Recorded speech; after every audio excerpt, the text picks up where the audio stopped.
हाय, hello, नमस्कार. Guys, काल अजिबात वेळ नव्हता. खूप बिझी होते. त्यामुळे आज व्हिडिओ पोस्ट करतेय. गोड मानून घ्या, ओके? तुम्हाला माहितीये का? माझी आई मला म्हणते सणसूद असला ना, की अक्षरशः मला ऊत येतो. कारण मला सगळं तिच्यासारखं करायचं असतं. नैवेद्य दाखवायचा असतो, छान रेडी व्हायचं असतं, पूजा अर्चा करायची असते.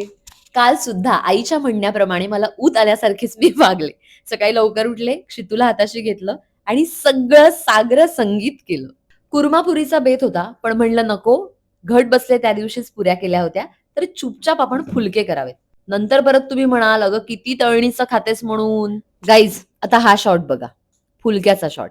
मस्तपैकी टम्म फुलका फुगला होता, म्हणून क्षितूला म्हणाले, "पटकन शूट करून टाक." आणि मग नियमाप्रमाणे आम्ही भांडणं करून एकमेकींची उणी-धुणी काढून पुन्हा एक होऊन छान सण साजरा केला. क्षितूला म्हणलं, "जा बाळू, आता हत्यारांची पूजा करून घे." आणि तुझ्या जिभेला तर बघा काय म्हणाली, तुझ्या जिभेला पुजते म्हणे.